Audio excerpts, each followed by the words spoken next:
Ito yung sunod, mga kababayan. Nako po, Diyos ko po. Actually, mga kababayan, ito sunod-sunod na 'tong mga problema nitong mga mga DDS eh. Bakit? Ito yung sunod, mga kababayan, na isa sa mga trending din ngayon, si Leandro Libeste. Ah, mga kababayan, bakit ko nasabing isa sa mga trending si Leandro Libeste?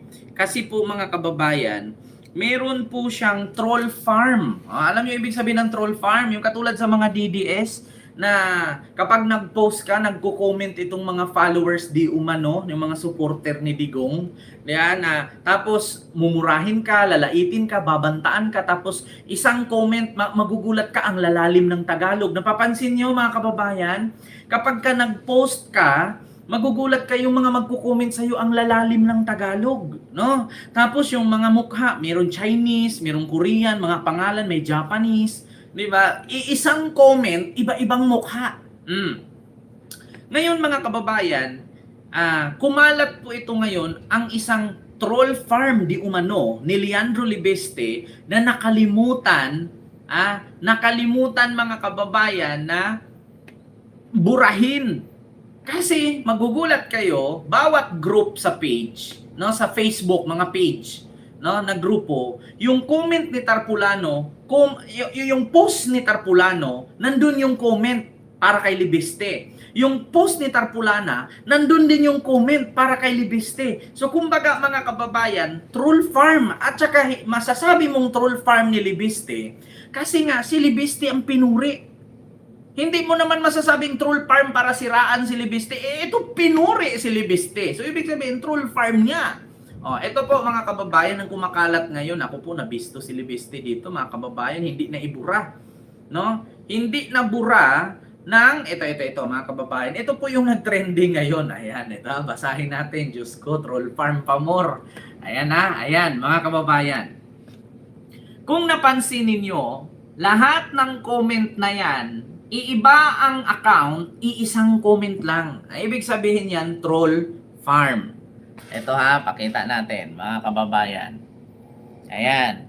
Kung makita po ninyo dyan, ayan, lakihan na, layuan natin konti. Ayan. Kung makita nyo po, nakalimutang burahin, mga kababayan. Biruin nyo, for sharing kay Libiste para matapos agad tayo today, 1K lang, okay na yan. Pagtulong-tulungan. Ayan. Ang nagpost si Lovely Ponce dito sa Tondo, Manila House and Lot page.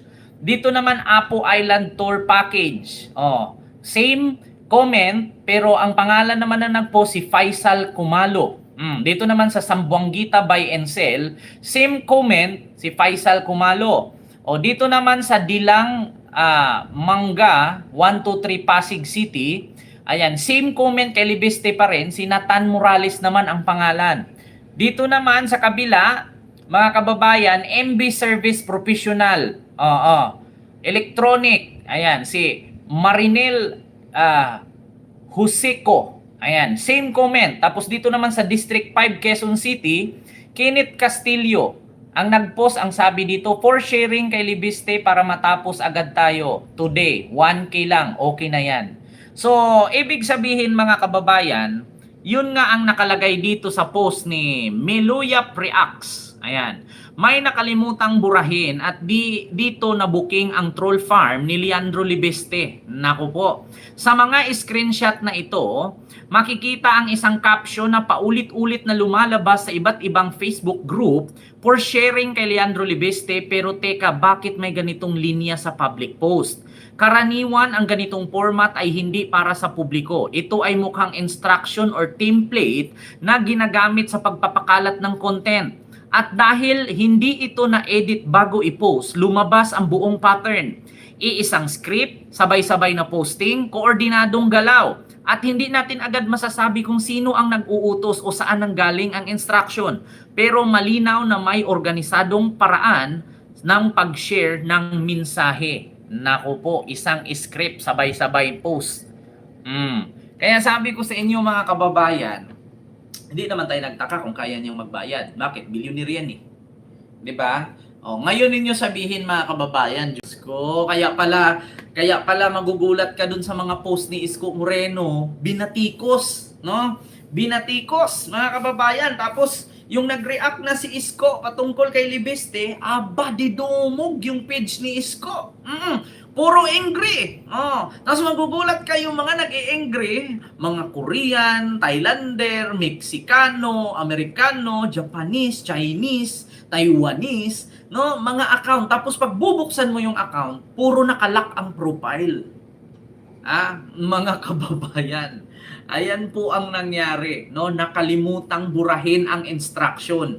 Instead na ang instruction na to, for sharing para kay Libiste, para matapos agad tayo, 1K lang, okay na yan. 1,000 daw na comment, 1,000 na share, okay na daw. Hindi nila nabura, mga kababayan, na iba pala. Yung instruction ang nailagay, no, hindi yung mismong content. Ang video dapat ito or di kaya yung mga sinasabi to ni Libiste na ganito, na binira ang administrasyong Marcos, dapat ganun, no, ang ipakalat. Ang problema, instruction ang napakalat. So patay dito kung sino. Actually, mga kababayan, hindi na po natin yan maitanggi na may mga ganyan talagang troll farm sa Philippines, which is napatunayan na yan, mga kababayan, kasi mismong si Jeffrey Epstein, no, Epstein ba pagbasa niyan? Jeffrey Epstein, kumuha siya ng mga Filipinong IT na gumawa para linisin ang kanyang pangalan. Nagbabayad siya ng $10,000 a month para lang baguhin, gawaan siya ng Wikipedia, gawaan siya ng network, gawaan siya ng magandang background, no, sa pamamagitan ng mga Filipino IT, or sa madaling salita, troll farm.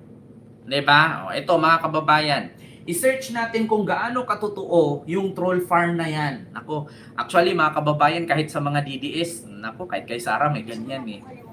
Ito po, mga kababayan, troll farm, ayan, ito, mga kababayan, para malaman ninyo, ni Epstein, Philippines. $200,000 o katumbas ng 10 million pesos ang ginastos ni Mano ng kampo ni Pangulong Duterte para $200,000 o katumbas ng 10 million pesos ang ginastos ni Mano ng kampo ni Pangulong Duterte para magbayad ng online trolls na nag-umpisa raw nung kampanya. Ayon ito sa isang pag-aaral ng University of Oxford sa England. Buwan pa naman ang Pangulo, marami siyang online followers at hindi na niya kailangan pang magbayad sa kanila ngayong presidente na siya.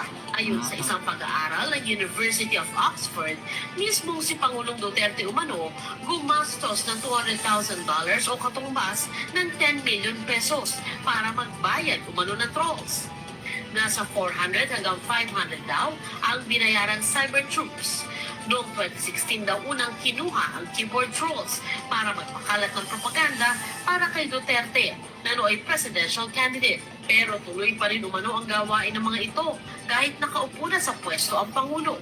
Natanong tungkol dito ang Pangulo pagkatapos ng kanyang State of the Nation address nitong Lunes. 10 million Million ang pesos, sir. gastos. Yes, po. Oh, Yes, sir. ako? Yes, po, sir. It mentioned, it included your party, sir. Yung study po. Sa election siguro. Sa election, no? Dahil Sa eleksyon, ma'am, siguro. Sa eleksyon, ganun. Inamin ni Digong na nagbayad talaga siya. Sa eleksyon, siguro. So, mga kababayan, hindi na po natin may tanggihan kasi mismong si Digong, inamin niya yan. Sa eleksyon, oo. Ganun. Ako, gumastos 10 million troll farm. Ako, oo. Sa eleksyon siguro. Ganun. Alam nyo na. Kaya, hindi po tayo magtaka, mga kababayan, na may mga ganitong lumalabas. Kasi, kung naalala ninyo, mga kababayan, kahit ako, biktima ako sa ganyan eh. Sa page ko, magugulat ka, napakaraming magko-comment pagka binanatan mo si Digong, binanatan mo mga Duterte, binanatan mo yung mga anti-Marcos, oo. Tapos makikita mo sa comment, ang mga comment nila, ang lalalim ng Tagalog. Kasi kung ikaw, normal ka na Facebook user, kapag nag-comment ka, gago, peste, walang ganun, walang ganyan, tanga-tanga ka, di ba? Ganun dapat. Pero magugulat ka, doon sa comment mga kababayan, nakalagay, aba, sa mga ganitong komento ay dapat po pagtugunan natin ng pansin. Yung mga ganyan. Sa mga ganitong komento dapat pagtugunan nating pansin kasi hindi po kaaya-aya, lalong-lalo na sa mga batang makakabasa at mga nakakapanood sa post na ito. O, mga ganyang comment, magugulat ka, ang lalalim. Tapos yung isa naman, no, makikita mo doon yung comment, okay lang yan, at least may nagmamahal. Yeah, oo. Para siyang mga mga kababayan, yung comment na parang AI ang gumagalaw, parang robot yung comment. Kasi ang lalalim ng Tagalog. Datapwat, bagamat, di umano, subalit. May mga ganyang salita eh. Kasi kung normal na tao ka, normal na account yun, o katulad nito, kaya naman pala 1K kada share, aba paldo. O di ba mga ganyan? Sabi dito, para sa 2028 candidacy ito. Ito pa, mga kababayan, pagkasamaan talaga ma-expose at ma-expose talaga. O, mga ganitong comment, totoong tao yan. Pag talagang istoryang kanto na lang, hindi sinasadya, lumalabas ang totoo. Laganap yan, starting back 2015 onward, basta troll, the best sila. Mga ganitong comment mga kababayan, totoong tao yan. Pero kung makikita mo dyan, nakalock ang mukha, nakalock ang profile, tapos yung mga pangalan Chinese, Vietnamese, Japanese, ibig sabihin, mga troll yan, mga kababayan. Eto na, nakalimutan, Leandro. Baka kasi tatakbong senador ito eh. Mga kababayan, ramdam ko tatakbong senador to eh. Si Leandro. Kaya, alam nyo na. Troll farm. Kita nyo mga kababayan, sabi ko, nakalimutan. Yung instruction ang na-share eh. Dapat yun i-share doon yung video na sinabi ni Leandro about siguro sa kay Cabral, di ba? Pero ang na-share nila ay yung mga kababayan, yung mismong instruction. Nakalat yung buong instruction, 1,000 lang yan, okay na. Isang 1,000 na share daw, 1,000 na comment, 1,000 na like, okay na. So, dapat hindi yun hindi yun makalat. Ang nangyari, hindi nabura. Yung instruction ang naipakalat. For sharing kay Libeste para matapos agad tayo today. 1K lang, okay na yan. Pagtulungan na lang natin, nakalagay. Tapos kung saang-saang page siya, same comment, iba-ibang tao, nakalak lahat ng profile. Di ba kita nyo, nabisto. Kaya nasasabi nating troll farm kasi bakit? Iba-ibang tao. Tapos, iisang comment. Tapos ang mali lang nila doon, yung instruction ang na-share. Hindi yung video or yung mga nagawa ni Libeste na para makita na, halimbawa, katulad yan sa solar o ganyan-ganyan, dapat isi-share nyo yun, 1,000 share, yung mga nagawa ni Libeste. Yung problema, instruction ang shinare eh. Bistado ang troll farm, di ba? Dibang, hello po sa'yo, sir. Nabisto ang troll farm kasi yung instruction ang shinare, hindi naman yung video or ano bang mga nagawa ni Libeste ang dapat i-share mo para, di ba? Ganyan mga kababayan eh, katulad kay Sarah, kung nakita ninyo, mamumulot ng basura, pipicture na, pinulot, tas may tinapon sa sako, tapos yung picture na yun, kailangan i-share mo ng 5,000 share, 5,000 comment, 5,000 likes, di ba? Para kita ng tao, wow, gumagalaw ang busy, wow, hindi pala palamunin, wow, hindi pala sayang yung pampasahod sa tax ng taong bayan. Kasi may picture, ang problema, instruction ang na-share eh. Yeah? Di bistado. Bistado. Instruction ang shinare, hindi yung nagawa. Patay ka diha, 1,000 lang, okay na yan. For today's video. For today's comment, 1,000 lang, okay na yan. Tangina, bistado. So, alam nyo na.